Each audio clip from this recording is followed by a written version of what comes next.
Hey everybody, welcome to another brand new episode of CPOV Autographs. I have a cold. If you can't tell, then maybe I'm better at my job than I thought. But either way, we're going to get through this intro as quickly as possible so I can get you on to this week's episode really quick. First, I want to shout out the incredible network that this show now lives on, certainpov.com. We also have an awesome Discord server that you can get to from that same website, certainpov.com. There's a permanent invite link there on the homepage. Come join us. We recently reorganized the Discord, so it's more easy to engage in conversation. We have organized it by topic instead of by show, so you can chat about TV, movies, video games, comic books, and much, much more. You can even recommend guests for our shows. We're always looking for new folks to chat with on each and every show that features guests, so feel free to do that whenever you like. But enough about our Discord server, which again, you can find at certainpov.com. And let's go on to this week's episode. I am chatting with the incredible Alden Peters, former producer for Shut Up Evan, whose shoes I filled when I stepped in season 2. He is also an incredible filmmaker, writer, producer, just a genuinely awesome human. And we had such a great chat about his upcoming movie, The Robosexual, which is now on Kickstarter. We also chatted about his love of sci-fi, our mutual love of video games, and much, much more. So without further ado, here is my conversation with the handsome, charming, and delightful Alden Peters.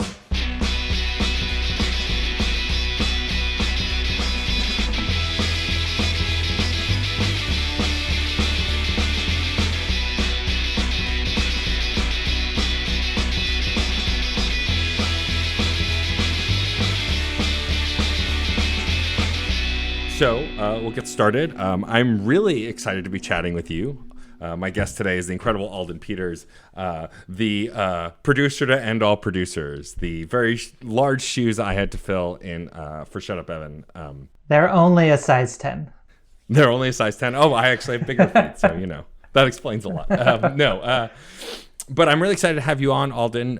As of when we're recording, very recently, you were at the up top of a Shut Up Evan episode where we got to talk about your new film. Yep. And it was the first conversation we had really gotten to have besides through email. And I was really interested in the short film version of it and all of this stuff. And so I wanted to have you on the show within time to promote your Kickstarter, because this film that you're funding, The Robosexual, is actually on Kickstarter. So Why don't we start by you telling the listeners a little bit about The Robosexual? Sure. Well, first, thank you so much for having me. I'm excited to be here. It's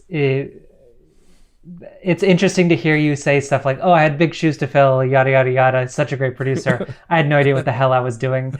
And then when Evan's like, I found somebody, and I was like, oh, thank God. This is like somebody who knows how to actually do a podcast. This is going to be great. And Shut Up Evan has been excellent since you got started. Stop it. But yeah, The Robosexual is a queer sci-fi short film. It's inspired by queer history, specifically the treatment of homosexuals in the 1950s and 60s, right? Where, we were forced into an underground essentially with like code words to identify each other and fear of being arrested for talking to the wrong person in a bar. And so I had been doing a bunch of research and writing of like pre-Stonewall gay rights activism. I am a huge sci-fi nerd. And then I had been trying to write queer sci-fi for a while, and it just never clicked, I think, because I tried to just make characters gay. And it didn't like, it just... Wait, you can't just do that? Characters can't just be gay? I thought I could just change it, But it didn't really work until I had like the thought, what if I, from the ground up, from the world building, from the very beginning of a kernel of an idea, base the whole thing on the queer experience. And that's when things really started to click. So that's amazing. Thank you. So I was working with this producer named Benno Rosenwald, who I worked with on my last film, Femme.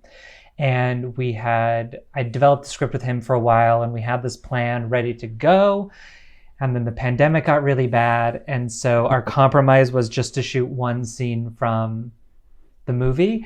And it turned out well. We submitted it to film festivals as its own little short film, proof of concept. It was supposed to be B-roll for a Kickstarter, basically, was all we were shooting. But we were like, hey, this kind of stands on its own. Let's just send it out and see what happens. So that was a lot of fun because that was like a fun little mini film festival circuit that was unexpected. But now our Kickstarter campaign is launched. We're doing it for real. We're going in to make this full film. It is a short also, but it's a like 15 to 17 minute short, 15 to 20, depending on how some of the pacing turns out, versus the like 6 minute little break-off proof of concept.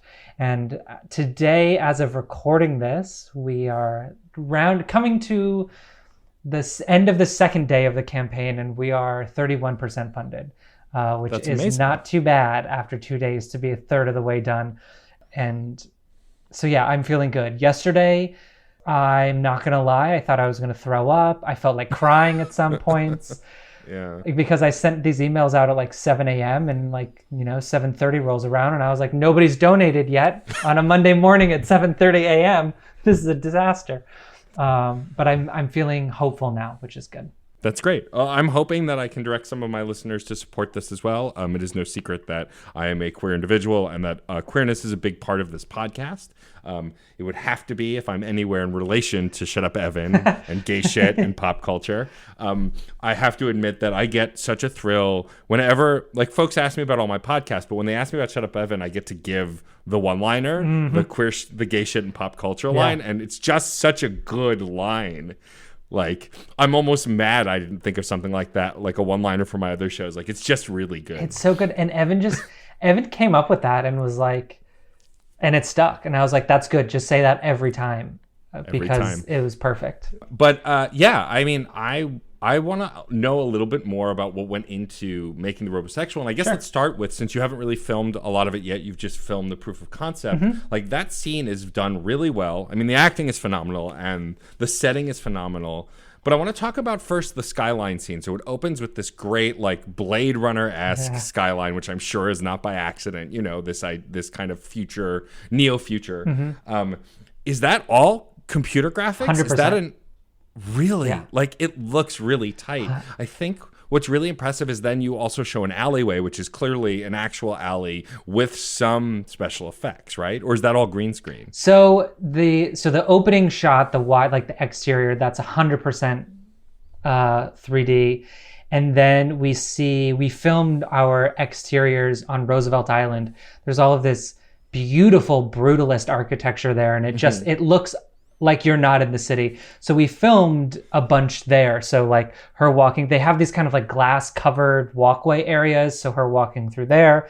And then are you talking about the big shot where it kind of like jibs down? So that was a real stairwell in a parking garage on Roosevelt Island.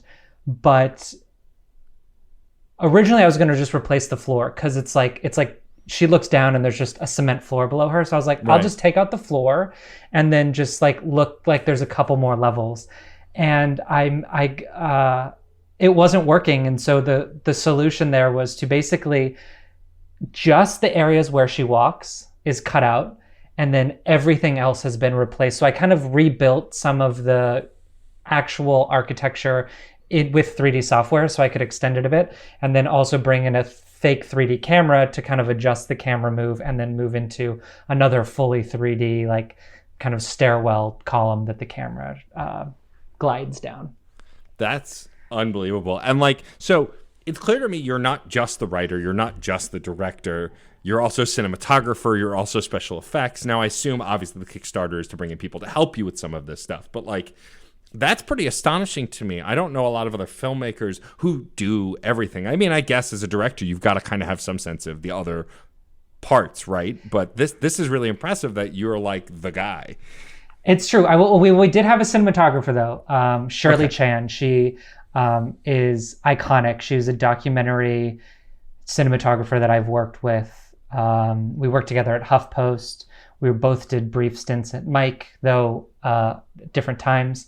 She was one of the infamous ones that got hired and then laid off in the same week that company. If the listeners don't know, Mike is the company, MIC, where Evan Ross Katz and I used to work. It's the company that will not be named. The stories out of that company alone. Anyways. So Shirley's a documentary DP. Because of COVID, we could only have a very small crew because we didn't have enough money to safely have a large crew because the sacrifice there is time. And time is money. It's true what they say, but like we didn't have enough time to get everything done we needed to do with a full crew. So I reached out to Shirley because I figured I'm going to need a documentary person, someone who can be a one-person department, somebody who can work on the fly and just kind of roll with not having what we need, which is usual of documentary stuff. But she did a crazy job. We were leaving the end of the day, wrapped shooting at Roosevelt Island, which was the day after the other stuff we shot. And in the car, she was like, I've never shot a narrative before. And I was like, what? She's like, oh, I didn't tell you that. This is my first narrative I've ever shot. And you would never know. The fact that, first of all, the cinematography is gorgeous, but the fact that this was Shirley's first narrative shoot is like, it blows my mind how talented she is. So anyways. Yeah, I mean, that is really... It's apparent that there is skill touching this, but like I want to talk about the two main actresses in this scene first. Oh, but first, I'll say what you're talking about, like doing everything, because it comes from having a documentary background. Because a documentary shoots, especially documentaries in general, it's like you have to wear every hat. There's you think there's no money in like independent filmmaking. There's less money, negative money in documentary filmmaking, and very often you have to be the producer, the director, the cinematographer, the gaffer, the sound person, and transportation. I don't know, and like try to like get somebody to be comfortable on camera, and the ability to kind of wing it and go with the flow is something that I learned from there. And I think I've also been a very impatient person. So instead of waiting for someone else to do something, I would learn it myself. So I think that's why I do so many different things, because it's like, I'll just learn how to do this really quickly and then do it instead. And that's kind of, I think that's sort of why all of those things I do so much. But when I started making movies when I was like 15, I was learning After Effects so I could do visual effects. They've always been sort of hand in hand. Right. So it's like, I basically wanted to make cool things. And so I would have to shoot things so that I can get all the plates I needed for the visual effects. But to shoot things, I'd have to write a script so I would have something to shoot. So I kind of just like all worked backwards from just wanting to make cool stuff. And this is just the like, now I'm in my 30s and know what I'm doing version of that. Yeah, I'm reminded of, I'm not sure if you're familiar with The Good Place, but towards the end of the show, there's a moment where William Jackson Harper's character, Chidi, who's been anxious through the whole run of the show, interrupts everybody because they're trying to formulate a plan and goes, "Shut up, everyone, I'm confident now." And like, I get that energy from you. And like, I also... producing a show for an incredible person who I've yet to meet in person with Shut Up Evan, like also made me feel that way. Like I've been producing for a while and I've been recording and podcasting for a while, but like I feel a kindred spirit in your passion, because I always wanted to be some kind of VJ or DJ, right? Like I heard DJs on the radio growing up. And I'm like, I can talk about music for a while. And like, literally, it was like, well, if I want to talk about music, I need to first learn how to record it and then edit it. And then I need to learn how to launch a podcast and how to host it and how a website works. And like, it all blends together. And like, recently I applied for a gig that I may or may not get, where someone asked me to list my qualifications as a podcast producer. And like, I'd never actually written them out before. And when I wrote them all out, I was like, oh God. You're like, am I bragging? Right? Yeah. Exactly. Well, that goes to your point about like directing and sort of knowing. I agree with that 100%, that I think it's like, if you're going to have to manage other people doing stuff, you should know what goes into that job. And being able to know like what it takes to do the visual effects so that it can be shot this way on set. And we need to like, just being able to keep track of everything. It requires I think a pretty intimate knowledge of each of those things. Even if I'm not the best at some of those steps, I at least know how to pull off those steps so that I can oversee the whole process. For sure. And I think that goes across the arts. Like, I have friends who are songwriters who have told me, like, I write music and I play guitar great, but I'm a piss poor piano player, but piano is better for making broader structure for a song and that kind of thing. And like, you know, I think it's definitely true across many places. Going back to the film, I love the two lead actresses in this scene. They're so good. They are so good, and the young woman who's playing the robot in the scene, the android. Yeah, her name is Shakendra Fennell. Shakendra is so captivating. Like I don't want to even spoil the short film. I feel like people should watch it. Like, I don't even really want to talk too much about the narrative. No, we can do that because here's the thing. I think by the time they're listening to this, and by the time the Robosexual is done, either who knows? I don't know. It's either going to just be like, we're going to post it and it'll be online and whatever, or we're going to kind of like cannibalize it and bring it back into the full Robosexual thing.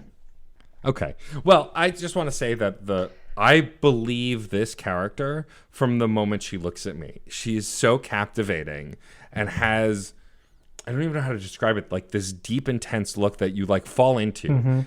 Which is not something you can really teach someone. I feel like you can to a degree, but like there's a natural beauty to that. And like it reminds me of some of my favorite characters that I've loved in video games and TV and movies, where like they look at you and you're breathless almost. It's like, did you play Detroit Becomes Human? Or Detroit Become Human? My spouse did. I didn't play it, but I watched her play a lot of it. Because there's a moment where there's the android in the menu, and at a certain point when you come back, the android's like, "Are you my friend?" And then she like does this thing where her like she looks like she's about to say something, and it'll go on for as long as you want to watch it, but you just like. She just like almost talks, but then doesn't. And you're kind of like leaning in. And I felt like Shakendra had that same type of quality to her where you're just sort of like, what are you going to say next? Yeah, absolutely. And like, it's done so masterfully.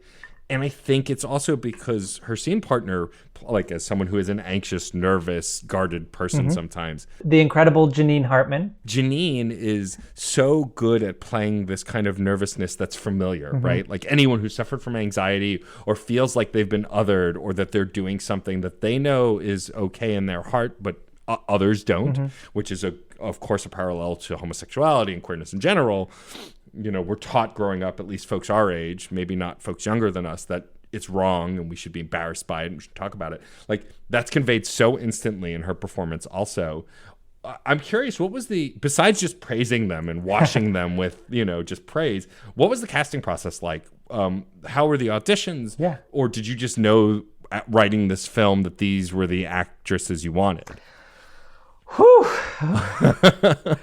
Casting is something else. So no, I had some actresses in mind that I knew that I wanted to be in it, and it just ultimately didn't work out for many reasons.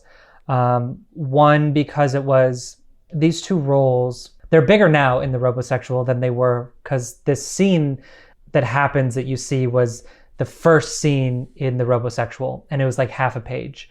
And then there is another short scene with Janine's character, Jane, and Spark, the android. She is in the film throughout, but she's the sidekick to like the main antagonist. And so they're both sort of like side characters, right? And so when we were first reaching out to people, it was for this full script, and like nobody wanted to be... The actresses that we were reaching out to like weren't so interested in that. And then I was like, okay, well, we're doing just this one scene and they're the lead in this scene. And then scheduling and other things didn't work out. It was just a disaster, of course.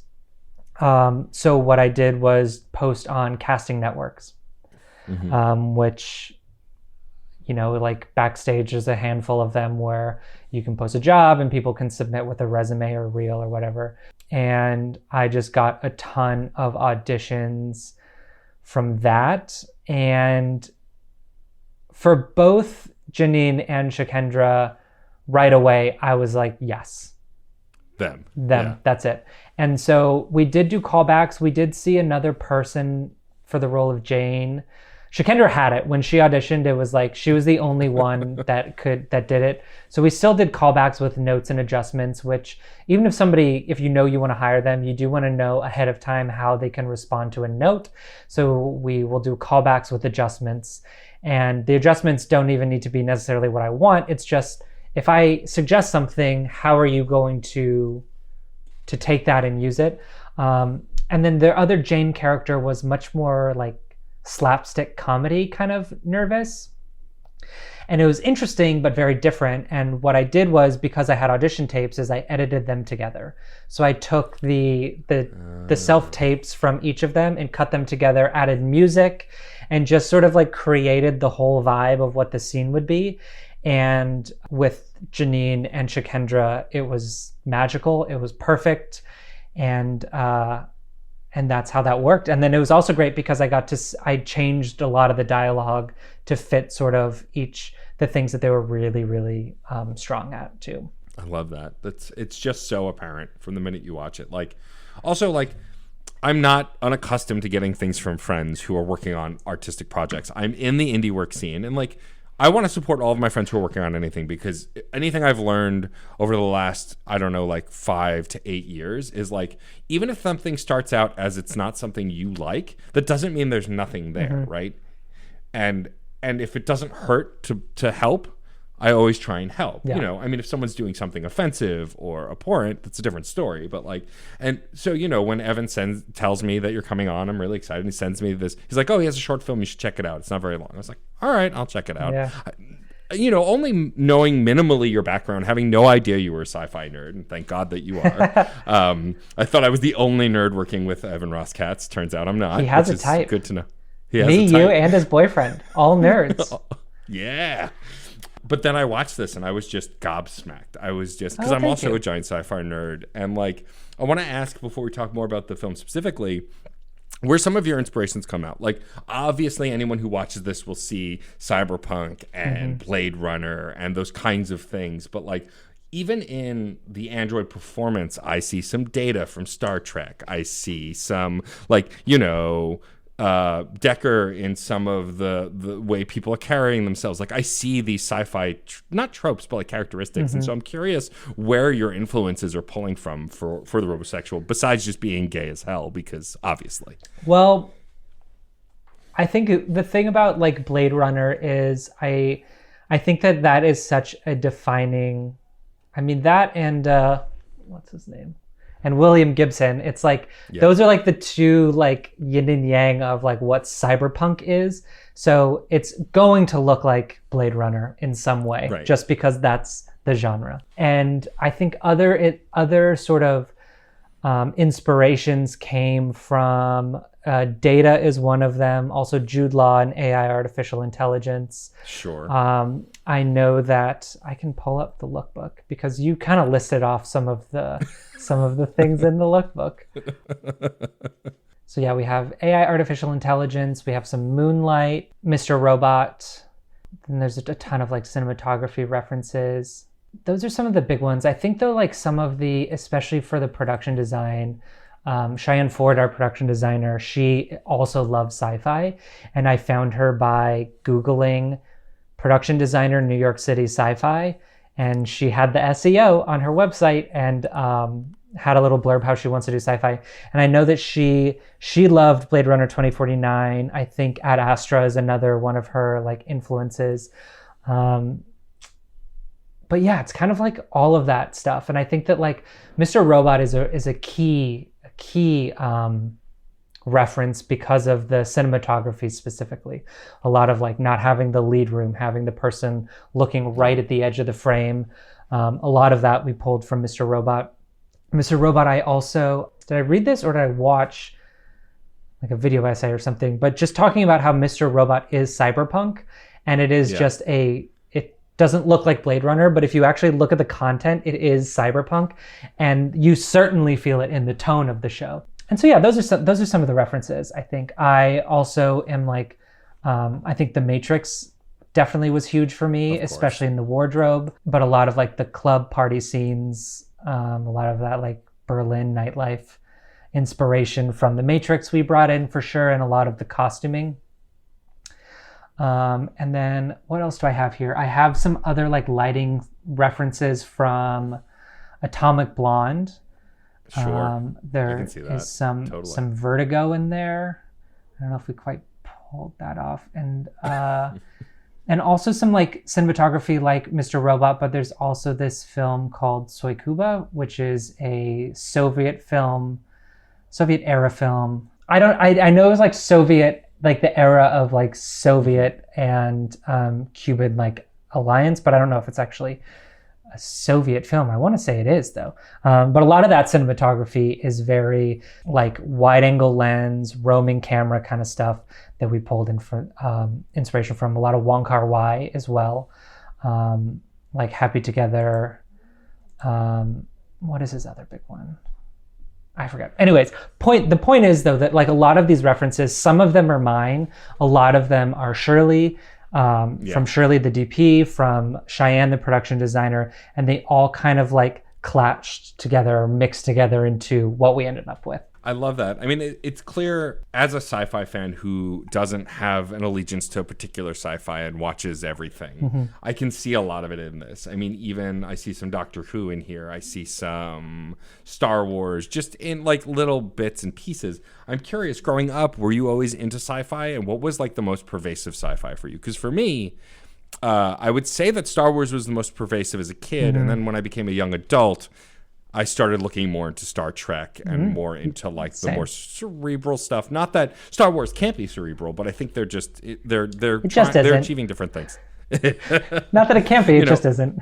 Right. But also, like, I'm a huge fan of the Mass Effect trilogy. I have a Mass Effect podcast, and like... Okay, good. I have actually had a note of thing. I want to bring up Mass Effect with you at some point. Okay. We'll circle back to Mass Effect. We'll circle back to that. But like, that's one of the most pervasive sci-fi franchises to me because I spent so many hours with those characters. And so like the relationship side of this, as they're starting to flirt in part of the scene, I felt that just from the interactivity of those games. So like, I'm curious to wrap the question back around, like, what are some of your earliest sci-fi influences or just favorite sci-fi things that you grew up watching? I mean, definitely Star Wars is pretty foundational for sure. I loved the movies, but more than that, like me and my younger brother had a ton of Star Wars toys.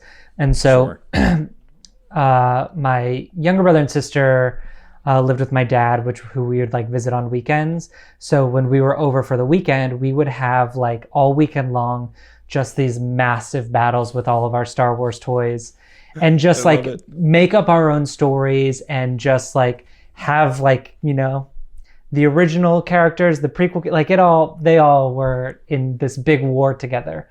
And I am a huge Star Wars fan. And when Star Wars is good, I think it's really, really good. And then I guess similar to you, I did watch Star Trek back then. Star Trek, I remember, was a lot of Next Generation and Voyager. And I remember it was something that my dad liked, so I would watch it. And Same. I wasn't like as into it as I became later in life. But I remember like one time my older brother was like, Alden, like, stop watching TV. And I was like, but it's sci-fi. It's good for me.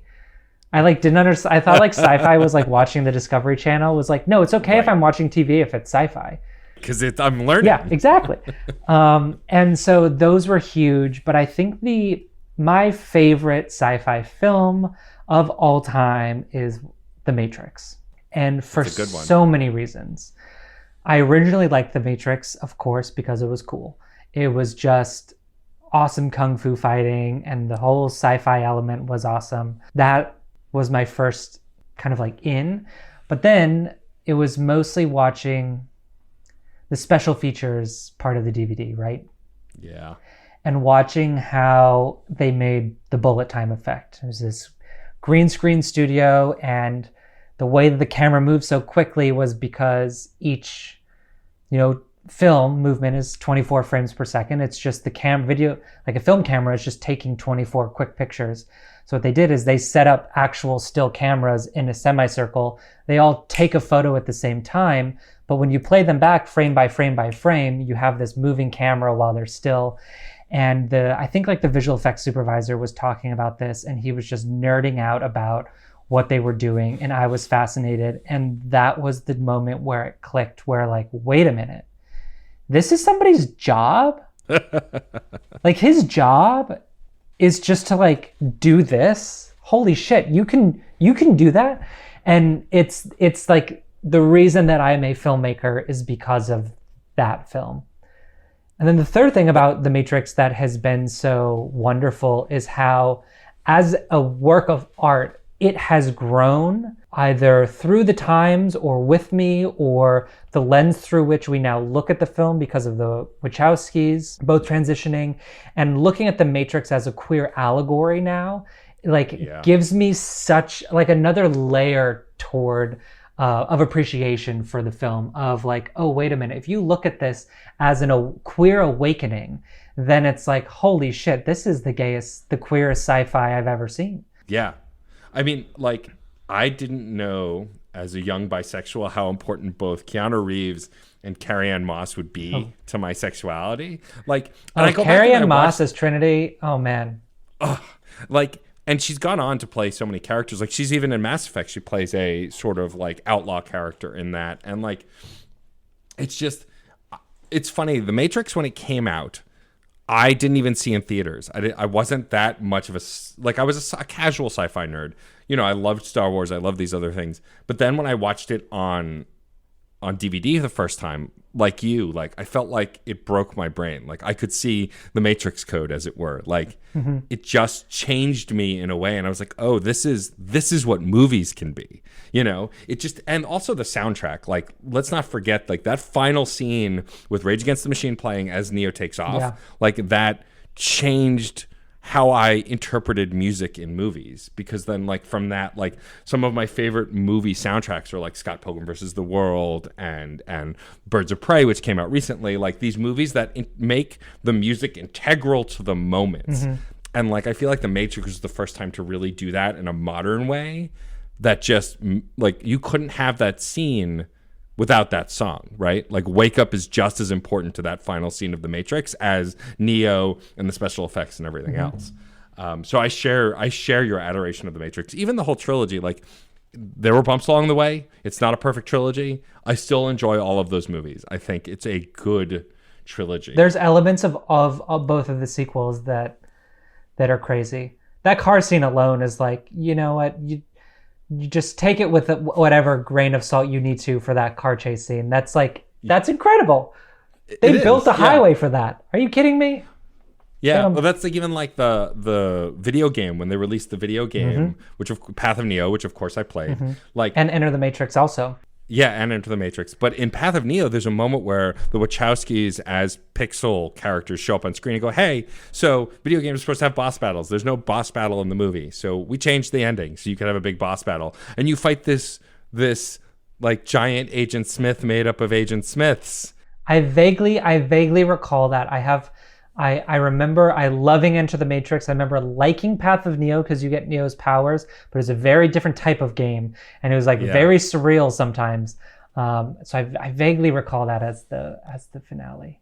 And it's just such a bonkers way to end a game, like to break the fourth wall as the creators and say, hey, we changed this because you deserve something cool. Like, but I never also, back then when I first saw The Matrix, I had no idea how integral the Wachowskis would be to my just nerd life. From Speed Racer to even Jupiter Ascending. Like I always say, Jupiter Ascending is one of those movies that I love because I don't love it. Like I love it for its problems. And like when you find out about the production afterwards and how they cut half the movie out because the studio wanted it to be shorter, it's like, oh, they were onto something with this original movie and then the studio just hacked it up. But like, I feel like I didn't know what queer icons they were going to be. Of course, none of us knew really. And now I feel like they are a staple to science fiction as a whole. For sure. And like, and infusing queerness into all of their work. It's like, you know, it's like one thing that I want to do is like see more queer sci-fi, but like they're the trailblazers that did this. Yeah. And they did it in a time when it wasn't okay to be explicit. Yeah, I agree. It's really wonderful. And like I can see that DNA in the Robosexual for sure. I'm curious with the setting, and like especially for the scene that we've seen already with the bar scene, it seemed really important in the setup and the lighting to make it feel a little other, right? It doesn't feel like a familiar space. Yet, if you're a fan of sci-fi, you understand and comprehend that space. Obviously, you're in a physical location, but tell me a little bit about the colors and like the design of that space, how you kind of came to that look for it. Well, what we ended up with was very bisexual lighting, and which I'm okay with. So we went so back and forth because, I feel like so much, especially a lot of like the cyberpunk artwork that I see on like Instagram or Reddit or whatever, like like a lot of bisexual lighting, right? A lot of blues, a lot of magentas. And so, but we were originally going to do something different. We were going to do like red and cyan or something like that. And as we were kind of putting this all together, I don't know, I just like went back to like, well, if I'm going to make this film, like it should look like the thing that I am drawn toward. Like that color palette, love it or hate it, like it catches my attention. And so like last minute, I was like, can we buy all new gels and change it to this color palette? But in so doing, we also had a lot of like practical like LED strips that are glowing within the scene. And so we tried to quickly order some replacements to those, but then I like got the wrong length. And so we ended up with this mixture of like red and magenta near the booths with this kind of like cobalt blue near the bar. And it ended up kind of like blurring together into this purple color, which I loved. Where was I going with this thought? I guess. Ultimately, though, I do think that like I do like that it's like bisexual lighting, but it's not like, like a two-tone of like this side of your face is this color, this side is that color.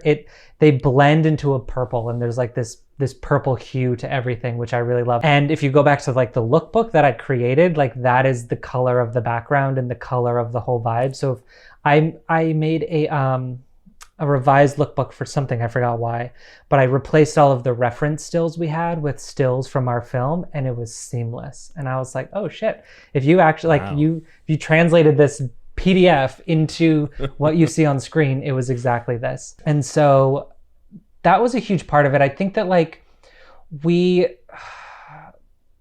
were looking for locations, and we're looking for this sort of like bar area where they can talk at a bar. And then when we were looking around, we went to this space called Hollow in, I think, Ridgewood. I don't know if it's on the Ridgewood side of Bushwick border out there off Halsey on the L. It's like a music venue. And originally I saw some photos and it didn't look that promising, but we went there and we're like, wait a minute, this doesn't work as a bar at all, but it could be like a really awesome like cruising space. Just like pillars, basement vibes, fill it with smoke and some light. This could be good. And we were kind of like weighing our options of locations. This one costs this much. This other space is really cheap.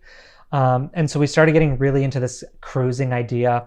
And we ended up with this bar, Bossa Nova, and in Bushwick. And they have this dance floor and this fog machine that they were like, use it, here's how.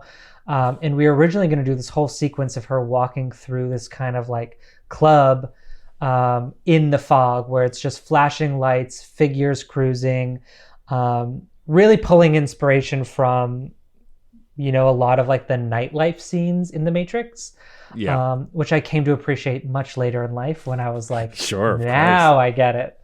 I understand where you are. I was like, wow, it's so weird. Everybody's dressed like the Matrix in those places. And I was like, no. The Matrix is dressed like those places. But because of time, we just sort of like, a lot of the people looking at her was all pickup shoots that we had to do later in our apartment. Because they're just like, if it's a super close up of somebody, you can't tell. But it's intended to feel a little bit like people are watching. They're cruising. They're also like a little like, who's this woman and like, why is she here? And so it's motivating her discomfort of like, and being very explicit that like, she does not belong in this space. And then once they're in the bar, it starts to feel, I think, like a little more cozy and comfortable. Or once they're at the booth, I mean. Well, yeah. I mean, it definitely as someone who's worked in nightlife and worked burlesque shows, like there was definitely a nightlife vibe to this scene. Like I felt like I could almost smell the room watching that scene because I've been in those kinds of places. Oh, right? good. Poppers and fog juice. Poppers and fog juice, yeah, and bad drinks and BO and BO. Oh, BO. Definitely not a thing I missed during the pandemic is the BO of random strangers. I want to talk a little bit before we wrap up about what's next. So you're running the Kickstarter now. If you are listening to this, odds are there is either a link in the description for the Kickstarter, or if it's beyond the Kickstarter's date, a link to the film where you can find out more information. But what's the next step? So once the Kickstarter's done and you've reached your goal, do you have a timeline for shooting? Do you have an idea of when you'd like to release? Like, how do you see this project playing out over the next few years, especially as the pandemic starts to, hopefully, knock on wood, wind down a little bit? So first, yes, go donate, please. Even if we are like, let's say best case scenario, we're like way exceeded our goal. Donate anyway. Yeah, it all helps. The little secret, maybe I shouldn't say this, is like our goal for the campaign is lower than what we actually need to get it done, right? So we like set a goal that's a little bit lower than like the far reach of what it's actually going to take. So even if we've reached our goal, please keep donating. But our plan is to shoot in this summer, whether it's early summer, like right away as soon as we have our funds, let's hit the ground and start doing pre-production, or if it's August, September, is still TBD. That's going to depend on a couple of casting announcements that we're going to have. Well, I guess by the time you're listening to this, we probably will have made. But we, at the time of recording this, are still, we're juggling a lot of potentials at the moment. And so depending on a lot of like schedules lining up and things like that, I'm not sure exactly when the shoot is going to be, but it will be this summer and sooner than later. And then the post,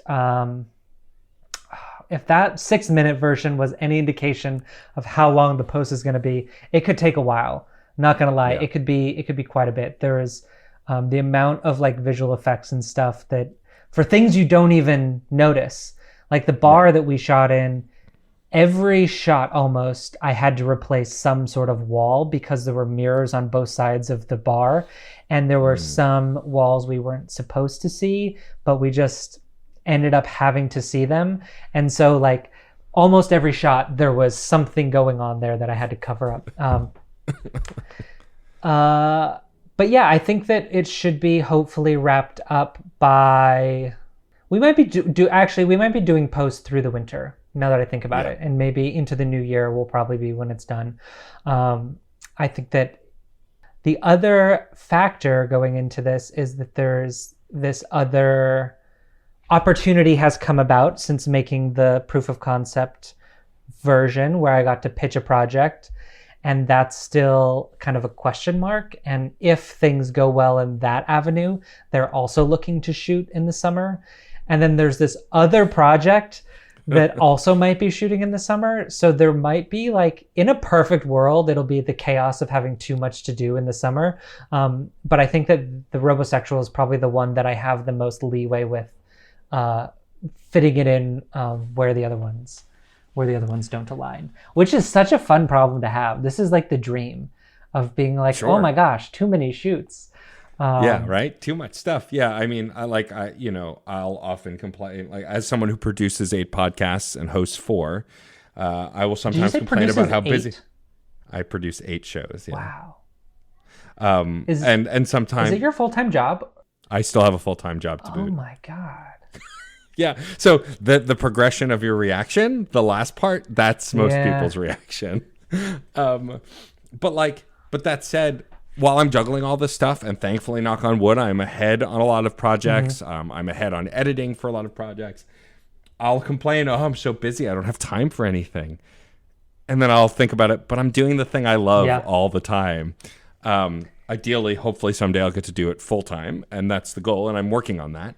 But and sometimes I feel like when you the more you have to do, the more efficient you become just out of necessity, and then the more you just end up doing in general, and it just sort of escalates until it's how the hell am I somehow juggling all of these things. For sure. Before we wrap up the show and you do your final plug for the Kickstarter, you wanted me to circle back to Mass Effect. You had some questions. Oh, yeah. So I know that this like re-release came out. So I never played Mass Effect. I played Halo, Halos 1 through 3. Multiplayer gaming, I never did. I love the story. I'm here for the story. And so I played like Halo, Tomb Raider, the Elder Scrolls games, Detroit Become Human, Jedi Fallen Order recently. That one I loved.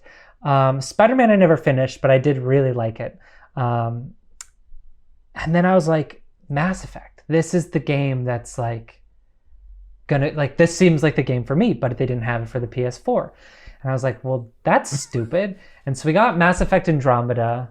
My boyfriend is a much bigger gamer than I am. I am here. I'm there for the story. I enjoy the interactive story, the kind of like D&D of it all, of like being able to influence like that kind of stuff. So this re-release I am so excited for, because I was like, this is the trilogy that everybody's like, this is the game. Andromeda is And Andromeda did feel a little like when playing it. Though it wasn't as glitchy as I remember when it first came out. And then we got Cyberpunk, and then I was like, oh yeah, that one's a mistake. Let's set that one down. And then we went back to Andromeda, and we're like, oh my God, this game is great. This is beautiful. Everything's working properly. But anyways, I just wanted to say that it was released at the worst possible time for me. And all I want to do right now is just like sit and play Mass Effect. But I can't. But I know I've seen you tweet about it. I've seen a bunch of people tweeting about it. And I just want to hear from somebody who knows the game very intimately, like, what do I have to look forward to? Sure. And, or like, is there, especially given, I'm assuming they updated some like gameplay mechanics aspects of it, maybe, given like, I don't know. Just tell me what I have to look forward to. Make me more envious that I'm not playing. So first of all, I have to pitch. I am in the ending stretch of the third season on the third game of Mass Effect. I have a podcast called Reignite, where we replayed the Mass Effect trilogy as if we were the lead character Shepard and discussing the decisions we made. I go on a journey of queerness, discovering one of the characters who I was not attracted to on my initial playthrough that I was this time around, because there is relationships in these games. They're not as queer as they could be. They drop the ball a lot, but they are still, by the third game, somewhat queer. So it's called Reignite. You should listen to it, because I think it would pair well with your play of the Legendary Edition. But so the Legendary Edition is not a remake, it's a remaster. What that means is that the music has been improved and the graphics have been overhauled. So it looks a lot better. Mass Effect for me supplanted Star Wars as the greatest sci-fi story ever told. Whoa. And it's not even a perfect story. It has its flaws. We've discussed that in my other podcast, but it's the first time I created a character to be me that I felt like was me, and I could make decisions like I would make decisions to some degree. If you loved Elder Scrolls, this gives you more intricacies in places. It is combat-wise, mechanic-wise, it hasn't aged perfectly great. It's tighter now than the original version, but I think you're the kind of person you're saying you want to play it on easy and enjoy the story version. Yeah. I'm not even ashamed of that anymore. Oh, you shouldn't be. Nope. Scroll over to story mode. Yeah. Accessibility is important, and anyone who wants to gatekeep that can go to hell. But I think you'll really enjoy it based on what we've discussed today. It's just one of the most engaging franchises I've ever played. Some of the best voice acting and acting I've ever seen. The lead characters performed, because you can do male or female. Mark Meir and Jennifer Hale are two of the best voice actors in the business, and they do an incredible job evolving these characters over 3 games. It's the only game series where you directly import your previous character to the next game, and the decisions you've made in the previous games affect 2 and 3. So decisions you make in 1 affect 2 and 3, and decisions you make in 2 affect 3. And I love that. And it's cascading in a way that not a lot of other games do. Yeah, it's a mechanical That's marvel. crazy. That's crazy to do that between 3 different games. Yeah, they knew from the beginning when they released the first game that it was going to be a trilogy. They didn't know what the story was necessarily, but they knew there would be interlocking parts. mechanically the game has its issues, but I think the kind of sci-fi fan you are, you will love this story and you will love these characters. They are just played so well, and the relationships you develop over games. The first game's relationship development is not great, but the second and third game, especially the third game, allow you to explore queerness more. There are bisexual and queer and gay options. This is before non-binary was as pervasive in the culture, and asexuality was as pervasive in the culture. So that doesn't really have much. You could not be in a relationship. You could decide not to pursue a relationship with any of the characters, but you have to be male or female. There is no in between in this game, which is a bit of a bummer. But beyond that, I think flaws aside, it's still one of the best sci-fi stories ever told. And I think if you can find the time to play it, you absolutely should, because based on what you've told me, you will connect to this story, especially if you create a male shepherd to be you and based on your preferences. Ugh. I'm hooked. The way that Detroit Become Human had like all your decisions affected it, and like you play as three characters, and like whatever you did in one storyline affected. That was just like, for me, I was like, this is it. This is the greatest gaming experience I've ever had. Like, this was so much fun. So the fact that they pulled that off over 3 games is crazy. Yeah. It is. You know what this feels like, though? It's like I watched Legend of Korra before I saw Avatar: The Last Airbender. Interesting. Because Legend of Korra was on Amazon Prime like 5-7 years ago, whereas Last Airbender wasn't.